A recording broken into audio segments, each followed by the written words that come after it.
The warning. The vast chamber of the Galactic Coalition's Central Council glowed with the soft blue light from artificial stars embedded in the ceiling. Representatives from 300 species occupied the tiered seating that surrounded the central platform. Commander Xarai of the Trescan fleet stood tall, her silver exoskeleton gleaming as she addressed the assembly. Esteemed members of the coalition, Xarai's voice resonated through the chamber, amplified by the acoustic design of the hall. The Expansion Initiative has identified a new planetary system in the Orion Arm with promising resources. The third planet from the star shows signs of developing intelligence, but remains primitive by our standards. Holographic displays materialized above the central platform, showing a blue-green world with swirling white clouds. The images zoomed in to reveal sprawling cities, transportation networks, and primitive spacecraft that barely reached the planet's own natural satellite. I propose we establish a resource extraction operation immediately. Xarai continued, her four arms gesturing at different regions of the planet. Our scans indicate abundant rare minerals, particularly in these underwater regions and Arctic zones. The native species poses no significant threat to our technology. A murmur rippled through the assembly. Many counselors nodded in agreement. Resources were always needed for the ever-expanding coalition. But from the shadows at the back of the chamber, a figure emerged. Elder Velik, one of the oldest members of the coalition, moved slowly toward the platform. His translucent skin revealed the complex network of glowing veins beneath, a sign of his species' extreme longevity. Commander Xarai. Velik's voice was quiet but carried weight earned through millennia of experience. I have studied the preliminary data on this world. The dominant species calls themselves humans. I advise extreme caution. Xarai's upper arms crossed in a gesture of impatience. With respect, Elder Velik, what threat could a pre-FTL civilization possibly pose to the Coalition fleet? Velik touched a panel on his wrist, and a holographic display changed to show historical images from the planet. Humans fighting in various conflicts, rebuilding after devastation, surviving in extreme environments. It is not their current technology that concerns me, Velik explained. It is their nature. In my 17,000 cycles of observing emerging intelligences, I have rarely encountered a species with such persistent determination. When threatened, they do not surrender. When defeated, they do not accept. They wait, they adapt, they remember. The holographic images shifted to show smaller groups of humans defeating larger forces, resistance movements surviving against overwhelming odds, and isolated communities enduring extreme conditions. Unlike most rational species, Velik continued, humans will continue fighting long after the mathematical probability of victory has become infinitesimal. They pass their grievances to subsequent generations. Their historical records show descendants avenging wrongs committed against ancestors they never met. Commander Xarai clicked her mandibles in dismissal. Elder Velik, with all due respect, these sound like primitive tribal behaviors that advanced weaponry can easily overcome. The Coalition has pacified 87 worlds in the last cycle alone. This will be no different. There is more, Velik persisted. Humans adapt with exceptional speed. Their technological progression in merely the last 2 of their centuries has outpaced typical developmental patterns by a factor of 4. Their minds seem uniquely calibrated for warfare. They turn ordinary objects into weapons, develop new tactics rapidly, and most concerning, they learn from defeat. The council chamber had grown quiet as the members listened to Velik's warning. Xarai noticed several counselors shifting uncomfortably, their support wavering. Furthermore, Velik displayed new data. My analysis suggests they will achieve FTL capability within 100 of their years. I recommend we classify Earth as a protected world under non-interference protocols and welcome them properly when they reach the stars on their own terms. Xarai felt her opportunity slipping away. This world represented her chance to advance within the Coalition hierarchy. The rare minerals alone would ensure her promotion to High Commander. She couldn't let an old alarmist derail her plans. The coalition cannot base strategic decisions on superstition, she declared firmly. I have reviewed the same data. These humans are divided into nearly 200 political entities. They spend more resources fighting each other than developing unified defense systems.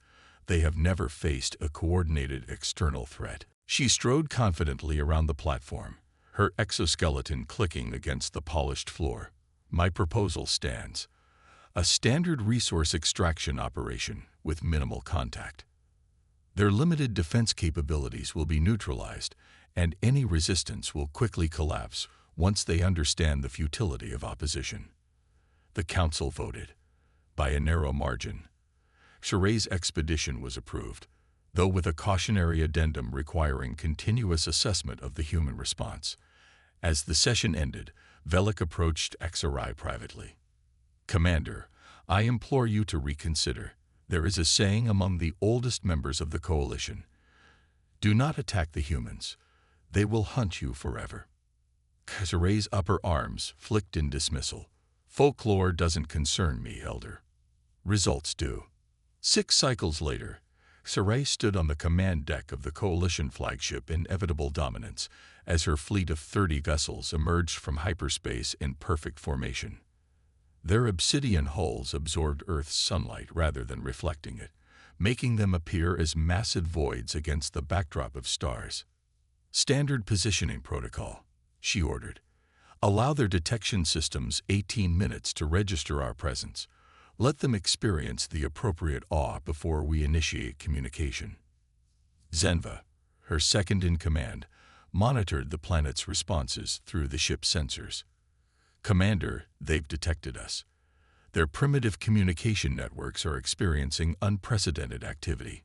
Military forces are mobilizing, but as predicted, with no coordination between their political entities. Shiray's mandibles clicked in satisfaction. Initiate the first phase. Global communication override. Throughout Earth, every electronic display device simultaneously showed the same image. Commander Shiray in full ceremonial armor. People of Earth, her message began, translated into all major human languages. I am Commander Shiray of the Galactic Coalition.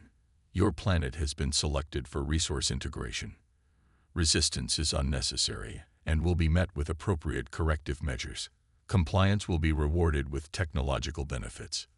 You have 1 standard rotation of your planet to inform your leaders to surrender control of designated extraction zones. On the command deck, Zenva reported, Commander, we're receiving multiple communication attempts from various human authorities. Select the one from their largest military power, HFY ordered. A human leader appeared on screen. This is General Catherine Chen of the United Nations Joint Command. We request peaceful dialogue before any action is taken. We can arrange for representatives to. Your time is better spent preparing for inevitable transition. Shiray interrupted. We have studied your world extensively. You possess no technology capable of threatening our vessels. We don't seek conflict. The human responded, her expression hardening. But we will defend ourselves if attacked. Our history is filled with underestimated forces. Shiray terminated the transmission. They truly don't understand their position. Initiate demonstration strikes in exactly 50 minutes. Target military installations first, then government centers. After the transmission ended, Zenva approached HFY privately. Commander, perhaps we should consider Elder Velik's warning. The humans' response was not one of fear, but determination. The coalition doesn't fear primitives who have barely reached their own moon. Shiray dismissed. After today, the Council will recognize the wisdom of my approach. At a military base in what humans called Colorado, Colonel Shiray watched the massive alien ships on radar. A decorated strategist with 15 years of combat experience, she had been quickly assigned to lead Earth's hastily formed extraterrestrial defense initiative. Those ships will obliterate our conventional weapons, her intelligence officer reported. Rice studied the tactical display, an idea forming. Tell all commands to hold position on direct attacks. I need to make a call. Minutes later, She was connected to Dr. Sanjay Patel at a research facility. Doctor, those energy signatures you detected from the alien ships, could they be their communication system? Actually, yes, he replied, excitement in his voice despite the circumstances. They're emitting regular patterns across multiple frequencies. If we matched those frequencies with our own transmissions, we could potentially create interference. Or worse, Rice said, I'm sending teams to your facility. We need a solution in less than 40 minutes. Exactly 50 minutes after their ultimatum, the coalition ships positioned themselves over major Earth cities, their weapon systems humming to life with ominous blue energy. Sarai stood on the command deck, secondary arms folded in satisfaction. Begin primary demonstration strikes, she ordered. The first shots never fired. Instead, a barrage of seemingly primitive missiles launched from bases around the world, not aimed directly at the coalition ships, but programmed to detonate in the space around them. Each explosion released electromagnetic pulses calibrated to match the exact frequencies of coalition communications. On Saray's ship, systems flickered. Ship-to-ship coordination failed. Targeting computers reset. What is happening? Saray demanded, her exoskeleton clicking rapidly in agitation. Zenva checked the diagnostic systems. The humans have somehow disrupted our network. They're using our own communication frequencies against us. Impossible. They couldn't have analyzed our technology so quickly. Sarai hissed. Before Zenva could respond, proximity alarms blared. Earth's military forces had launched a second wave. Not the primitive nuclear weapons the coalition had prepared for, but thousands of smaller, stealth-shielded drones that had been quietly developed in secret mountain facilities. The drones swarmed around the coalition ships, each carrying a targeted EMP device designed to exploit the now exposed communication frequencies. Coalition point defense systems, designed to target larger conventional weapons, struggled to track the tiny drones. Several penetrated the defensive perimeter of Saray's ship, attaching themselves to the hull before detonating their specialized payloads. Critical systems throughout the ship began shutting down. Emergency containment fields activated, then failed. 3 coalition vessels lost altitude control, descending toward Earth's surface.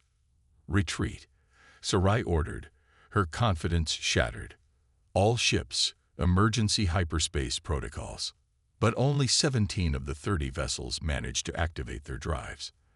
The rest, disabled by the surprisingly effective human counterattack, either crashed or were stranded in Earth's orbit. As her damaged flagship limped back through hyperspace, Sarai received an unexpected transmission. The same human general she had dismissed earlier. Commander Sarai, General Chen's voice was calm but resolute. Today was just our opening response. You should know that we've captured several of your vessels intact. We're already learning how they work. And we've unanimously agreed on one thing. We're not waiting for you to return. The transmission ended, leaving Sarai staring at the empty screen, Elder Velik's warning echoing in her mind. Do not attack the humans. They will hunt you forever. The hunt.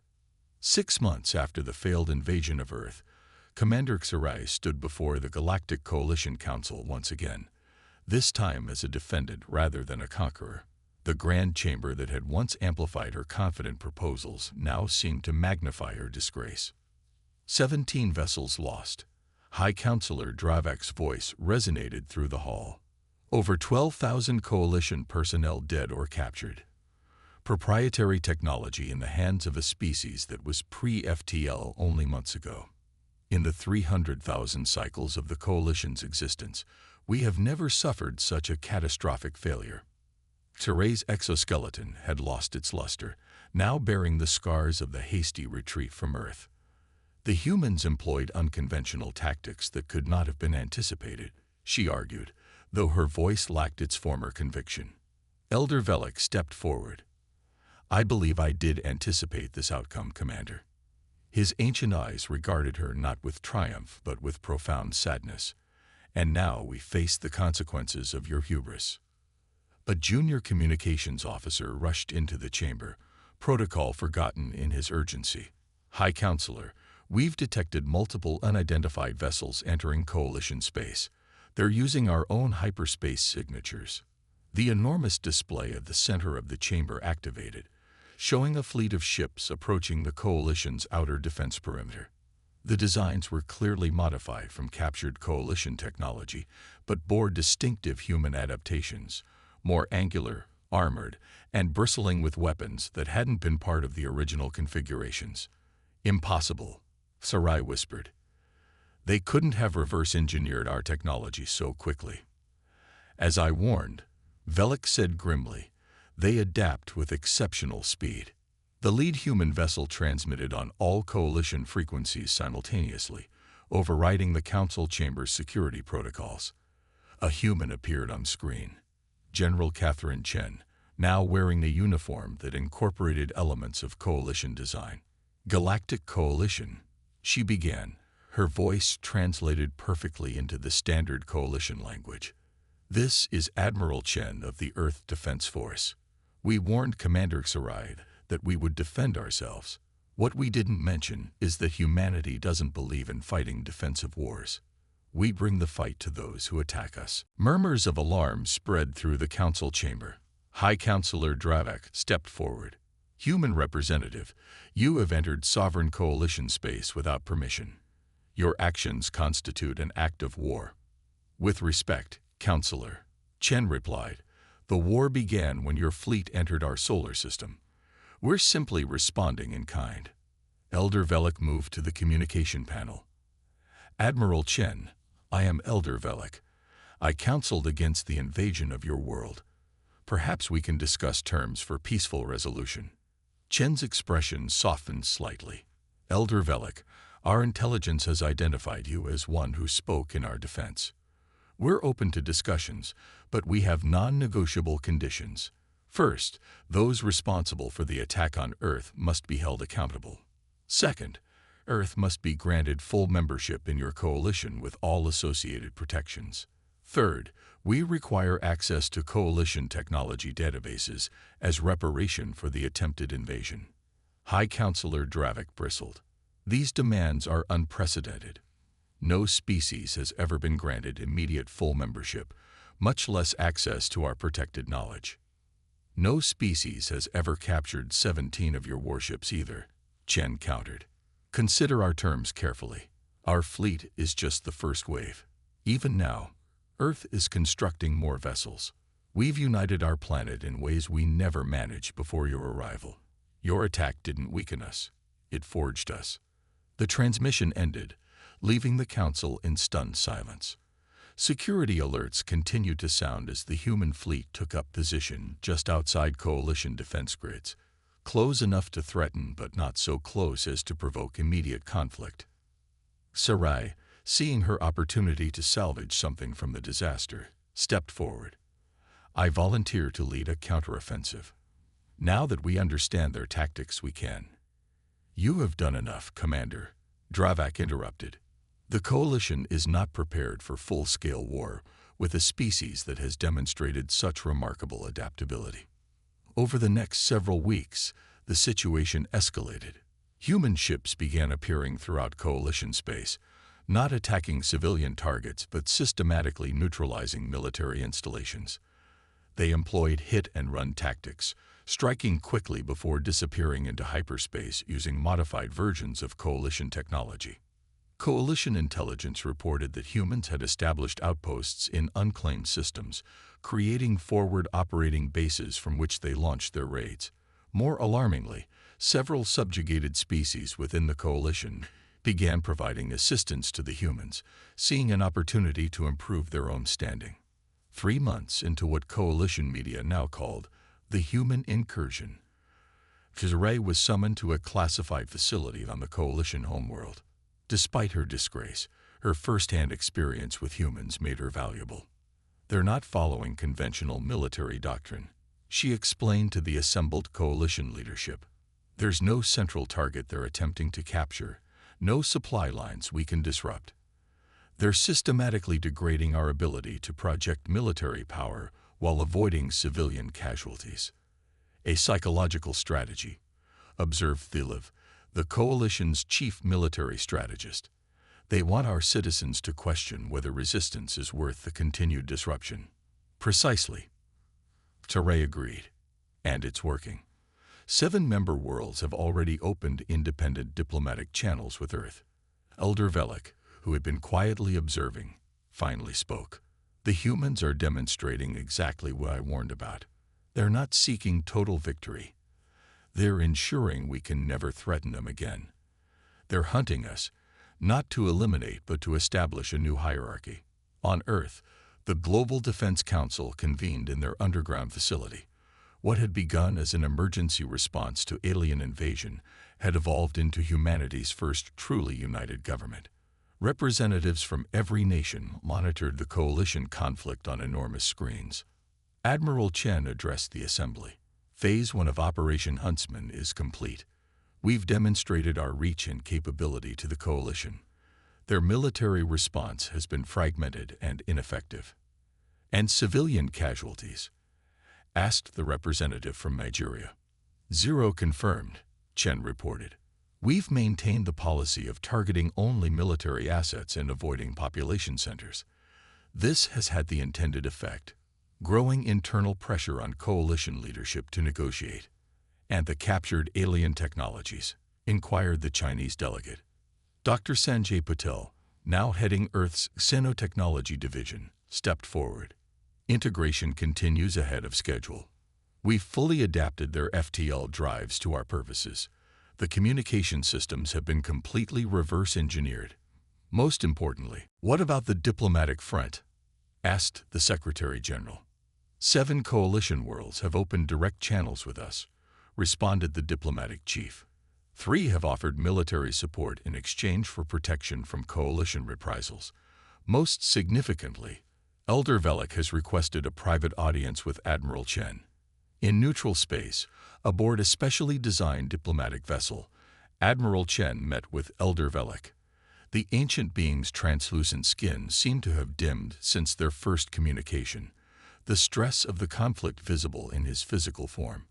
Admiral, Velik began, I come unofficially, but with the tacit approval of many council members. Your campaign has been impressively restrained. You could have caused far more damage. That was never our intention, Chen replied. Humans fight fiercely when threatened, but our goal isn't destruction, it's security. Velik nodded slowly. The Council is prepared to meet your conditions with modifications. Full membership will be granted in phases over 5 years rather than immediately. Technology access will be supervised rather than unrestricted. And as for accountability, Commander Sarai, Chen finished for him. Yes, the Council proposes her removal from command and public censure. Chen considered this not sufficient. She led an unprovoked attack on a peaceful world. On Earth, that would constitute a war crime. The Coalition has no precedent for trying a commander for following an authorized mission, Velik explained. Then perhaps it's time to establish one, Chen suggested. The universe is changing, Elder Velik. Your Coalition has operated unchallenged for too long. Species like mine, adaptable, determined, innovative. We're not going to simply accept your existing order. Velik's ancient eyes studied her. You seek not just reparation, but reformation of the Coalition itself. Precisely, Chen confirmed. A more equitable system where emerging species are protected rather than exploited, where military action requires genuine consensus rather than political maneuvering. 1 month later, the Galactic Coalition Council convened for a historic session. For the first time in its existence, representatives of a newly spacefaring species stood on the central platform. Admiral Chen, flanked by Earth's diplomatic team, addressed the assembled representatives. The Treaty of New Beginning establishes Earth as a probationary member of the Coalition, with full rights to be granted within 3 years. The Coalition acknowledges the unlawful nature of the initial military action against Earth and institutes new protocols requiring supermajority approval for any future first contact operations. High Counselor Dravik, now leading the significantly reformed council, continued, Furthermore, The treaty establishes the interspecies judicial panel to address violations of galactic law, including retrospective review of previous coalition actions against developing worlds. The first case before this new panel would be that of Commander Xerai, whose actions would be judged not by coalition military standards alone, but by the broader principles now enshrined in galactic law. As the ceremonial signing concluded, Elder Velek approached Admiral Chen privately. "You have achieved in months what reformers within the coalition have sought for millennia," he observed. "Necessity drives innovation," Chen replied. "When your existence is threatened, you discover capabilities you never knew you had." The ancient warning was correct, Velek mused. "Do not attack the humans. They will hunt you forever. Though perhaps not in the way we feared. You hunted not for vengeance, but for justice and security. That's the thing about humans," Chen said, watching as Coalition and Earth representatives began tentative cultural exchanges around the chamber. "We're capable of great destruction, but also great creation. Your commander made the mistake of only considering the former without respecting the latter." As Earth ships began collaborative missions with Coalition vessels, and human scientists exchanged knowledge with their alien counterparts, a new phrase began circulating among Coalition species: "The humans make better allies than enemies." It was a lesson the galaxy would not soon forget.